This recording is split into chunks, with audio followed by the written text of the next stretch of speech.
Қайырлы күн. Бүгін біз математика пәнінен 12-ші сабақты қарастырамыз. Мың көлеміндегі сандарды баған түрінде қосуды және азайтуды білетін боламыз. Бірінші есепке назар аударайық. Сандарды оқы. Оларда қанша жүздік, ондық, бірлік бар. Сандарды разрядты қосылғыштардың қосындысы түрінде жаз дейді. Яғни 896-да 800-дік 9 ондық 6 бірлік бар. 869-да 800-дік 6 ондық 9 бірлік бар. 968-де 900-дік 6 ондық 8 бірлік бар. 986-да 900-дік 8 ондық 6 бірлік бар. 698-де 600-дік 9 ондық 8 бірлік бар. 689-да 600-дік 8 ондық 9 бірлік бар. Енді осы сандарда разрядты қосылғыштардың қосындысы түрінде жазамыз. 896 тең 800 қосу 90 қосу 6. 869 тең 800 қосу 60 қосу 9. 968 тең 900 қосу 60 қосу 8. 986 тең 900 қосу 80 қосу 6. 698 тең 600 қосу 90 қосу 8. 689 тең 600 қосу 80 қосу 9 болады. Келесі ә нұсқасына қарайық. 305-те 300-дік 5 бірлік бар. 503-те 500-дік 3 бірлік бар. 350-де 300-дік 5 ондық бар. 530-да 500-дік 3 ондық бар. Енді разрядты қосылғыштардың қосындысы түрінде жазайық. 305-тен 300 қосу 5. 503-тен 500 қосу 3. 350-тен 300 қосу 50. 530-тен 500 қосу 30 болады. Енді келесі Б нұсқасына назар аударайық. 352-де 300-дік 5 ондық 2 бірлік бар. 325-де 300-дік 2 ондық 5 бірлік бар. 523-де 500-дік 2 ондық 3 бірлік бар. 532-де 500-дік 3 ондық 2 бірлік бар. 253-де 200-дік 5 ондық 3 бірлік бар. 235-де 200-дік 3 ондық 5 бірлік бар. Келесі Б нұсқасындағы сандарды разрядты қосылғыштардың қосындысы түрінде жазайық. 352-тен 300 қосу 50 қосу 2 болады. 325-тен 300 қосу 20 қосу 5. 523-тен 500 қосу 20 қосу 3 болады. 532-тен 500 қосу 30 қосу 2 болады. 253-тен 200 қосу 50 қосу 3 болады. 235-тен 200 қосу 30 қосу 5 болады. Келесі екінші есепке назар аударайық. Қалай есептелгенін түсіндір. Есептеу тиімді болу үшін мыңдықтарды жүздіктерге, ондықтарға және бірліктерге қалай жіктеуге болады. Яғни 757-ге 243-ті баған түрінде қосу үшін алдымен бірліктерді қосамыз. 7-ге 3-ті қосамыз, 10 болады. Бұл 1 ондық және 0 бірлік. 0 бірлікті жазамыз да 1 ондықты есімізге сақтаймыз. Енді 5-ге 4-ті қосамыз, 9 ондық болады. Оған ойдағы 1 ондықты қоссақ, 10 ондық болады. Яғни 10 ондығымыз 1 жүздікке тең. Оның 0 ондығын жазамыз да 1 жүздікті есімізге сақтаймыз. Ал 7 жүздікке 2 жүздікті қоссақ 9 жүздік болады. Оған ойдағы 1 жүздікті қоссақ 10 болады. Яғни 10 жүздік болады, ол 10 жүздігіміз 1 мыңдық. Яғни 0-ді жүздіктің астына жазамыз да 1 мыңдықты жүздіктің сол жағына жазамыз. Қосындының мәнін оқимыз. Қосындының мәні мыңға тең екен. Келесі азайту амалына қарайық. Мыңнан 243-ті азайтуымыз керек. Яғни 0 бірліктен 3-ті азайтуға болмайды. Мың санында ондығы жүздік жоқ. Сондықтан 1 мыңдықты аламыз. 1 мыңдық дегеніміз 9 жүздік, 9 ондық және 10 бірлік. Яғни 10 бірліктен 3 бірлікті азайтамыз. 7 болады. Енді ондықтарды азайтамыз. 9 ондықтан 4 ондықты азайтамыз, 5 болады. Енді жүздіктерді азайтамыз. 9 жүздіктен 2 жүздікті азайтамыз, 7 болады. Енді азайтудың мәнін оқиық. Азайтудың мәні 757-ге тең екен. Келесі үшінші есепке назар аударайық. Мысалдардың бір қатарын таңдап, оны есепте дейді. 582-ге 418-ді қоссақ 1000 болады. 715-ге 285-ді қоссақ 1000 болады. 519-ға 481-ді қоссақ 1000 болады. 245-ге 693-ді қоссақ 938 болады. 239-ға 377-ні қоссақ 617 болады. 755-тен 564-ті азайтсақ 191 болады. Келесі үшінші қатары 1000-нан 826-ны азайтсақ 174 болады. 1000-нан 721-ті азайтсақ 279 болады. 1000-нан 173-ті азайтсақ 827 болады. Келесі төртінші есепке назар аударайық. Есепті шығар дейді. Көкөніс сататын дүкенде 455 килограмм сәбіз және 129 килограмм қызанақ болған еді. Көкөністердің біразы сатылғаннан кейін, онда тағы 245 килограмм көкөніс қалды. Қанша килограмм көкөніс сатылды? Алдымен есептің қысқаша шартын жазып алайық. Көкөніс сататын дүкенде сәбіз 455 килограмм бар екен. Ал қызанақ 129 килограмм бар екен. Бірнеше килограмм көкөніс сатылғаннан кейін, дүкенде 245 килограмм көкөніс қалған екен. Сатылған көкөністі табамыз. Ол үшін 455 килограмм сәбізге 129 килограмм қызанақты қосып, барлық көкөністі тауып аламыз. Яғни барлық көкөніс 584 килограмм екен. Енді осы 584 килограммның 245 килограммы қалғанда, ал қалғаны сатылған екен. Сатылған көкөністі табу үшін 584-тен 245-ті азайтамыз, сонда 339 болады. Яғни 339 килограмм көкөніс сатылған екен. Келесі бесінші есепке назар аударайық. Сандар қатарының орналасу заңдылығын тауып, оларды жалғастыр, келесі үш санды ата дейді. Бірінші қатарға қараймыз. 254, ол 4-ге кеміген 250 болған, ол 4-ге кеміген 246 болған. Ендеше келесі 242 болады, ол 4-ге кемісе 238 болады, ол 4-ге кемісе 234 болады. Келесі қатардағы сандар 999, 888, 777. Бұл сандар 111-ге кеміп отыр. Ендеше келесі санымыз 666 болады.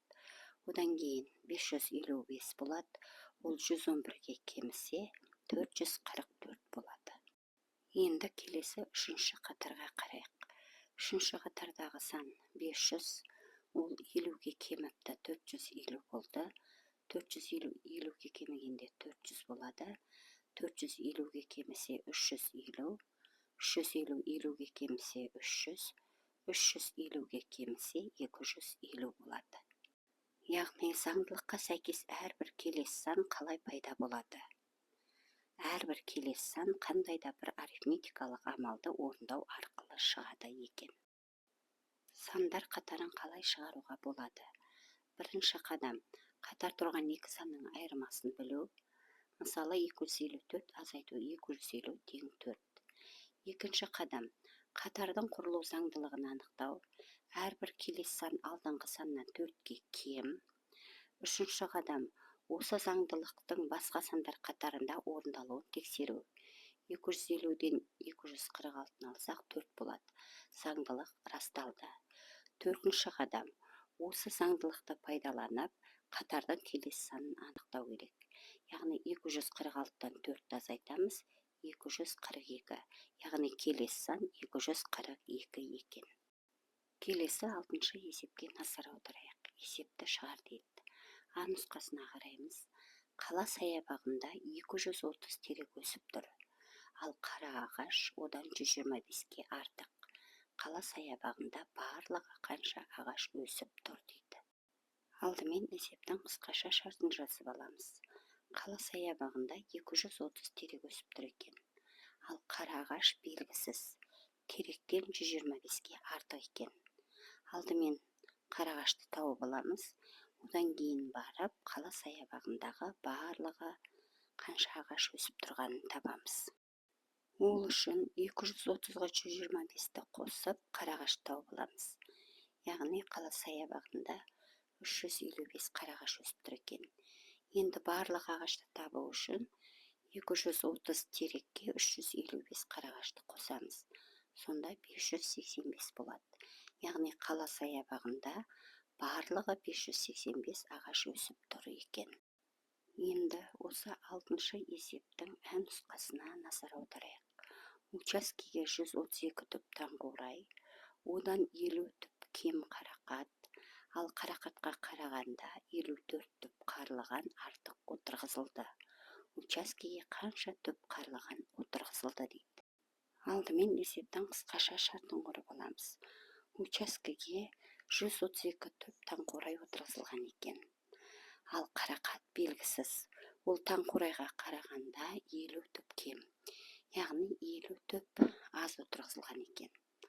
Ал қарлыған ол қарақатқа қарағанда 54 түп артық отырғызылыпты. Алдымен қарақатты табамыз, одан кейін барып қарлығанды табамыз.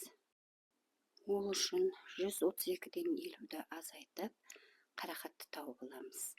Яғни учаскеге 82 түп қарақат отырғызылған екен. Енді осы қарақатқа 54-ті қосып, қарлығанды тауып аламыз. 82-ге 54-ті қоссақ 136 болады. Учаскеге 136 түп қарлыған отырғызылған екен. Енді осы 6-шы есептің Б нұсқасына назар аударайық. Үйеңкінің биіктігі 70 дециметр, қарағаш 120 дециметр, терек 200 дециметр. Үйеңкі теректен неше дециметр аласа дейді. Яғни үйеңкі теректен неше дециметр аласа екенін табу үшін теректің биіктігінен үйеңкінің биіктігін азайтамыз. Яғни 200 дециметрден 70 дециметрді азайтамыз, сонда 130 дециметр. Яғни үйеңкі теректен 130 дециметр аласа екен. Келесі, қарағаш үйеңкіден неше дециметр биік дейді. Қарағаш үйеңкіден неше дециметр биік екенін табу үшін қарағаштың биіктігін мен үйеңкінің биіктігін азайтамыз. Яғни 120 дециметрден 70 дециметрді азайтамыз, сонда 50 дециметр. Яғни қарағаш үйеңкіден 50 дециметр биік екен. Келесі, терек қарағаштан неше дециметр биік дейді. Терек қарағаштан неше дециметр биік екенін білу үшін теректің биіктігінен қарағаштың биіктігін азайтамыз. Яғни 200 дециметрден 120 дециметрді азайтамыз, сонда 80 дециметр. Терек қарағаштан 80 дециметр биік екен. Келесі 7-ші есепке назар аударайық. Үй тұрғызу. Өрнектерді дәптеріңе баған түрінде жаз дейді. Құрылыс жоспары. Үйлердің шатырындағы цифрлардан ең үлкен және ең кіші 3 таңбалы сандар құрастыр.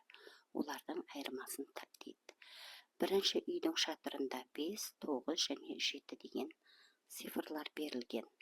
Олардан 975 деген ең үлкен және 579 деген ең кіші 3 таңбалы сандар құрастыруға болады екен. Бұл сандардың айырмасы 396-ға тең. Келесі, екінші үйдің шатырында 6, 4 және 8 деген цифрлар берілген. Бұл цифрлардан ең үлкен 864, ең кіші 468 деген 3 таңбалы сандар құрастыруға болады екен. Бұл сандардың айырмасы 396 деген санға тең болады. Келесі 8-ші есептің А нұсқасына қараймыз. Баған түрінде жаз және есепте дейді. Яғни 354-ге 247-ні қоссақ 601 болады. 895-тен 325-ті азайтсақ 570 болады. 455-ке 545-ті қоссақ 1000 болады. 647-ден 239-ді азайтсақ 408 болады. 1000-нан 414-ті азайтсақ 586 болады. 785-ке 125-ті қоссақ 910 болады. Енді осы 8-ші есептің ән нұсқасына қарайық. Түсіндіре отырып есепте дұрыстығын тексер дейді. Яғни 325-ке 168-ді қоссақ 493 болады. 8 бірлікке 5 бірлікті қоссақ 13 болады. 13-те 1 ондық, 3 бірлік бар. 3 бірлікті жазамыз, 1 ондықты ойымызға сақтаймыз. 6 ондыққа 2 ондықты қоссақ 8 ондық болады. Ойдағы 1 ондықты қоссақ 9 ондық болады. 3 жүздікке 1 жүздікті қоссақ 4 жүздік болады. Яғни 3 таңбалы санға 3 таңбалы санды қосу үшін бірлікке бірлікті, ондыққа ондықты, жүздікке жүздікті қосамыз. Ал 3 таңбалы саннан 3 таңбалы санды азайту үшін бірліктен бірлікті, ондықтан ондықты, жүздіктен жүздікті азайтамыз. Келесі 9-шы есепке назар аударайық. Есепті шығар дейді. Алматы қорығында өсімдіктің 970 түрі бар. Батыс Алтай қорығында өсімдіктің түрі Алматы қорығына қарағанда 87-ге кем. Батыс Алтай қорығындағы өсімдіктерге қарағанда Бурабай ұлттық мемлекеттік табиғи саябағында өсімдіктің 126 түрі кем өседі. Бурабай табиғи саябағында өсімдіктің қанша түрі өседі дейді. Алдымен есептің қысқаша шартын жазып аламыз. Алматы қорында өсімдіктің 970 түрі бар екен. Ал Батыс Алтай қорығында өсімдіктің неше түрі бары белгісіз. Алматы қорығына қарағанда 87-ге кем, яғни 87-сі аз екен. Ендеше алдымен Батыс Алтай қорығындағы өсімдік түрін тауып аламыз. Ал Бурабай саябағында ол да белгісіз екен. Батыс Алтай қорығына қарағанда 126 түрі кем. Бурабай табиғи саябағындағы өсімдіктің қанша түрі өсетінін табамыз. Ол үшін 970-тен 87-ні азайтып, Батыс Алтай қорығындағы өсімдіктің түрін тауып аламыз. Яғни Батыс Алтай қорығында 883 өсімдік түрі өседі екен. Енді осы 883-тен 126-ны азайтып, Бурабай саябағындағы өсімдік түрін анықтаймыз. Яғни Бурабай саябағында 757 өсімдік түрі өседі екен. Келесі 10-шы есепке назар аударайық. Ауызша есепте дейді. 5.000-ға 45 мыңды қоссақ 50 мың болады. 20 мыңға 10 мыңды қоссақ 30 мың болады. 125 мыңнан 20 мыңды алсақ 105 мың болады. 78 мыңға 12 мыңды қоссақ 90 мың болады. 900 мыңнан 600 мыңды азайтсақ 300 мың болады. 290 мыңға 310 мыңды қоссақ 600 мың болады. 77 мыңнан 21 мыңды азайтсақ 56 мың болады. 58 мыңнан 45 мыңды азайтсақ 13 мың болады. 45 мыңнан 11 мыңды азайтсақ 35 мың болады. Достар, бүгінгі сабағымыз ұнаса, осы каналға тіркеліп лайк басып, пікір білдіріп кетуді ұмытпаңыздар. Сонда келесі сабақтың есептері, жауаптарымен сіздерге көрініп тұратын болады.